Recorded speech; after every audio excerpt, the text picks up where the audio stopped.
Do you want to have a deep understanding of order blocks and how to use them more effectively than most traders out there? And do you struggle to identify high quality order blocks, causing your trades to get stopped out too often?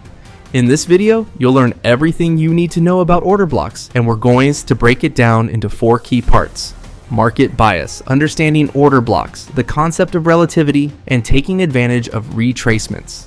By the end of this video, you'll gain a solid understanding of order blocks and how to apply them more effectively than most traders. So make sure to stay focused and watch the video until the end to unlock my full strategy and avoid common mistakes that cost traders money.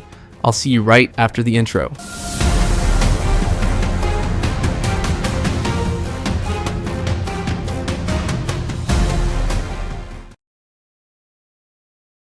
Welcome back, traders. We're kicking off this course with the very first step to identifying high-quality order blocks, which is market bias. Bias refers to the market's directional context. Essentially, it's where price is likely being drawn toward, also known as the liquidity target or draw on liquidity. So, which price delivery, PD array, are we targeting? Let's take a look at the GBP/USD pair on the weekly time frame. You'll notice that price is revisiting a weekly order block, which I'll explain shortly in detail. From this point, there's potential for price to reach the previous weekly low, sitting in a discount zone. Also, notice how the market has been moving downward, consistently reacting to bearish fair value gaps. That gives us a clue. The market might want to continue lower. To get more clarity, let's zoom into the daily time frame. On the daily chart, price is tapping into a fair value gap. At the same time, we're likely sweeping a recent high. How can we tell? Well, although price breaks above a prior swing high, it fails to form a new daily structure and instead leaves a wick. Based on candlestick behavior, wicks often suggest fair value gaps on a lower time frame. So what might be happening here? That wick could represent a lower time frame pattern, price reaching up to fill a fair value gap before dropping into another one, a sign of manipulation. This suggests price may soon drop, targeting the previous weekly low. Why does this matter? Because this creates what we call a contextual zone, a high probability area where lower time frame setups are more likely to work. One of the most common mistakes traders make is diving into low time frames, picking out random order blocks without understanding the bigger picture. Without a proper framework from the higher time frames, those setups usually fail.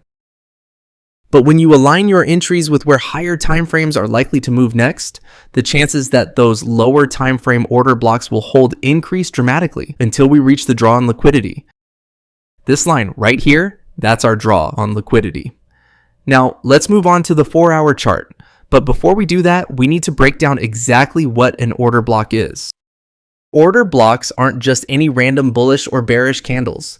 Not every green or red candle qualifies. There are specific conditions that make an order block valid and reliable. A key requirement is that the order block forms around a previously significant level, such as past support or resistance. In smart money terms, this usually means the block should originate from a prior price delivery array, PD array.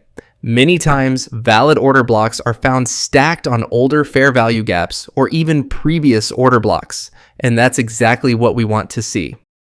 For example, let's say price is trending downward and prints a fair value gap. As it retraces back into that gap in a premium level area, we see a bullish candle or a series of bullish candles form. This retracement into the gap sets up the ideal environment. We've tapped into a premium area and formed a temporary upward move, only to continue dropping afterward. Now, as price continues lower and creates a new fair value gap within the same downward impulse, or leg, we officially have the ingredients for an order block. Let's define what we mean by a leg. In a bearish context, a leg simply refers to price movement from a swing high to a lower point. Whether or not the swing low is clearly visible doesn't matter. What matters is the presence of the swing high that starts the move. The same logic applies to bullish legs. As long as you have a clear swing low, even without the next high, it counts. So, summarizing the bearish scenario, price is in a downward leg. A bullish candle retraces into a prior bearish fair value gap. Price then drops again, leaving a new fair value gap in the same leg. This setup creates a valid order block.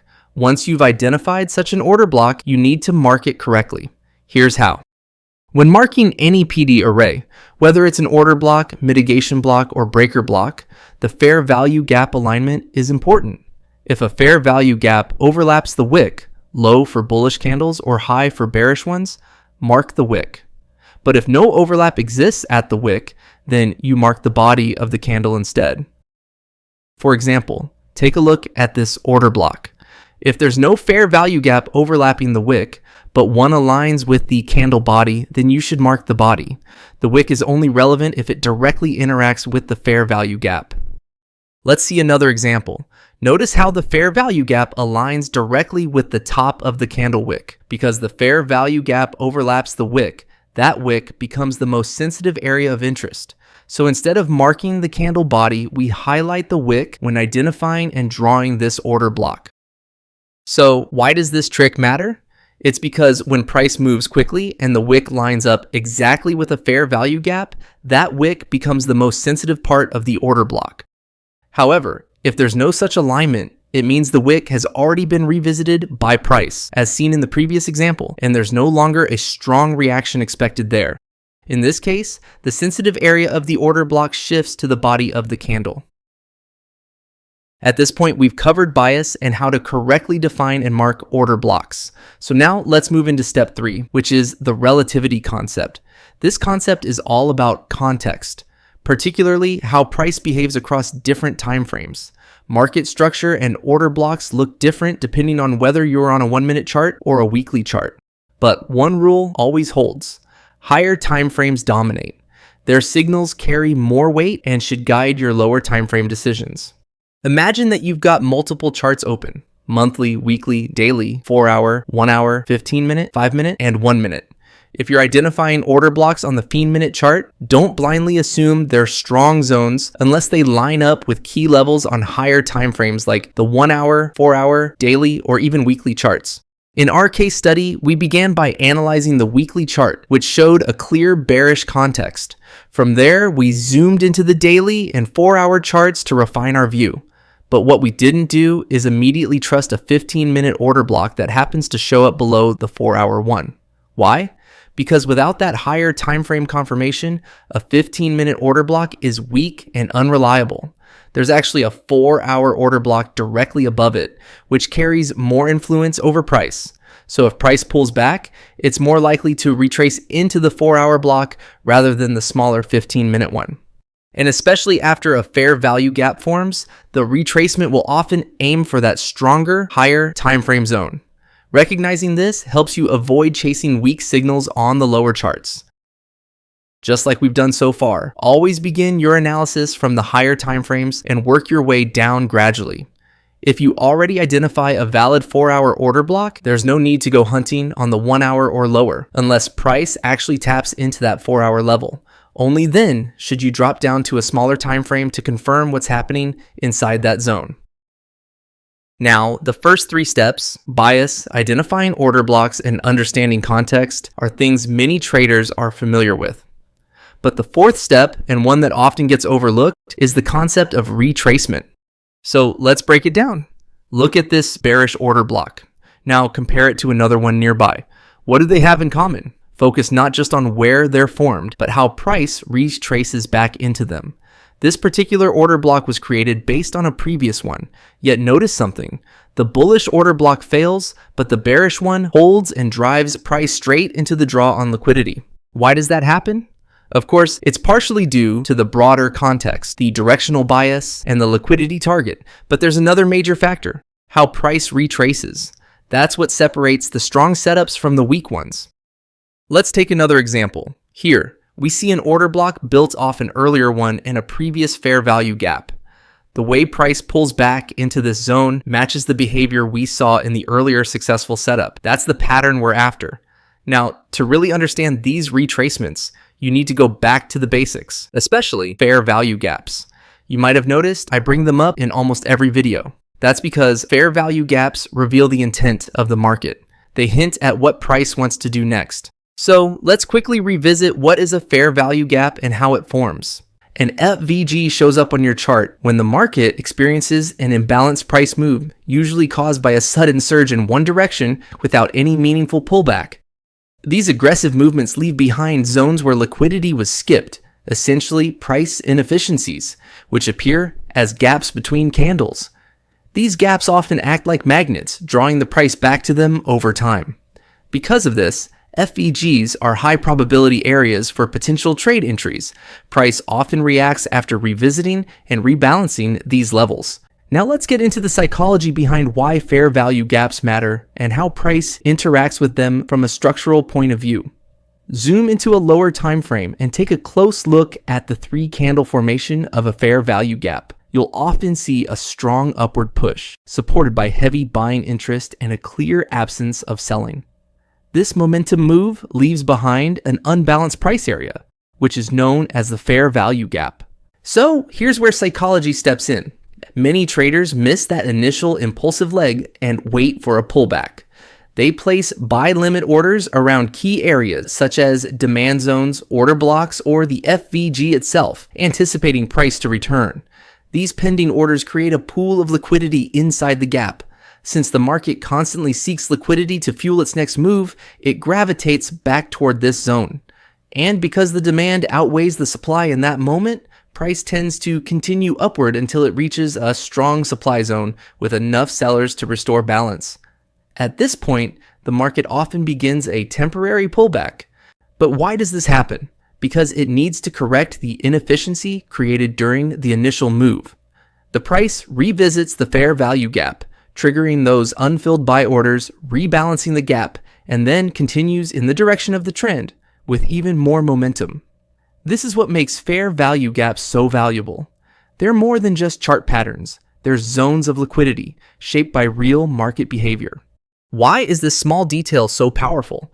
Because it shows you the pressure in the market. Expansion candles followed by clean gaps signal strong momentum. If that momentum aligns with your order block or even works against it, it changes everything. Think of it like a battle between opposing forces. Imagine bearish pressure as a wall of hands pushing price downward, while bullish buyers try to hold it up. If you have an order block in play, but there's strong bearish force, clearly shown by fair value gaps, chances are high that the block won't hold. That's why reading retracement behavior, and especially recognizing fair value gaps in those retracements, gives you a serious edge. So let's go deeper into price intent and how retracement helps us determine if a bullish PD array is actually going to hold. When price pulls back into a potential support zone, like an order block, we want to evaluate how it's doing so. That second candle, the expansion phase, can often be a warning sign. If it looks aggressive, the next thing to watch for is whether a fair value gap forms. Now, we need to move into planning mode. We've already defined our bias, identified our higher time frame levels, and found a valid order block. The next step? Confirming whether that order block will truly hold or not. Here's the plan. When price pulls back and creates an expansion candle as it approaches the order block, we watch closely to see if a fair value gap will form in the process. Our goal is to avoid seeing a valid fair value gap that works against our direction. So when do we not get a fair value gap? Let's break it down again. If price trades back into the low of the first candle in the sequence, even just with a wick, on the third candle, then no fair value gap is formed. In that case, bearish pressure has been neutralized. That's a positive signal that our bullish order block may still play out, and continuation to the upside is more likely. But what if the third candle doesn't revisit that first candle's low? That's when a fair value gap forms. And this is not ideal when it happens in the opposite direction of our trade. A bearish fair value gap forming during a retracement into a bullish order block is a red flag. It signals that downside momentum might overpower our level, and that the market may not be ready to move higher just yet. So what does this mean for our decision making? Now, there's a new obstacle on the chart, a bearish fair value gap that acts as resistance. If price still wants to push upward, it must first break through that gap. In other words, your bullish plan now has one more hurdle. The best case scenario, you want to see that bearish fair value gap invalidated. Price ignoring it, breaking above it, or even better, forming a new bullish fair value gap that clearly overpowers it. That's confirmation that upward momentum is back and the market is likely to follow through. If you want more trading lessons, market insights, and live analysis, feel free to join my Telegram channel. It's completely free, and I'll leave the link in the description below. Let's look at another example. Here, we have an order block formed from a previous fair value gap. Price rallies upward, then retraces back into the order block. During that retracement, we again see the potential for an expansion phase. If that expansion candle doesn't lead to a bold fair value gap, then the pressure is neutralized and the retracement is healthy. That means we can treat this as a normal retest and continue planning for higher prices. But if the fair value gap does form and works against us, we want to see that gap get ignored or invalidated before re-entering. If price retraces into this order block, what should we watch for? This immediately raises a red flag because it signals the potential formation of a fair value gap working against our direction. That's not what we want to see if we're planning to go long. So if the goal is to continue higher off this bullish order block, it should be disrespected by price, meaning price moves through it without reacting. Unfortunately, in this case, price respects the bearish fair value gap instead, and that's our sign that the bullish order block is weak. There's no need to drop into lower time frames to look for entries. It's a low probability setup and we move on. Meanwhile, that nearby bearish order block becomes the high probability level. That's where we should shift our focus and seek entry confirmation instead. Order blocks, when combined with proper bias, context, and retracement analysis, can become powerful tools for precision trading. But it's not just about spotting a candle. It's about understanding why price reacts the way it does and how to confirm those reactions using fair value gaps and structure. Mastering this approach takes patience and practice, but once you do, you'll start seeing the market from a completely different perspective, one with clarity and confidence. That's it for this video. I hope it gave you a clear understanding of how to properly identify and confirm order blocks using bias, context, and retracement logic. Remember, it's not just about spotting levels, it's about reading the intention behind price. Thank you for watching. If you found this valuable, make sure to like, comment, and subscribe for more in-depth trading breakdowns.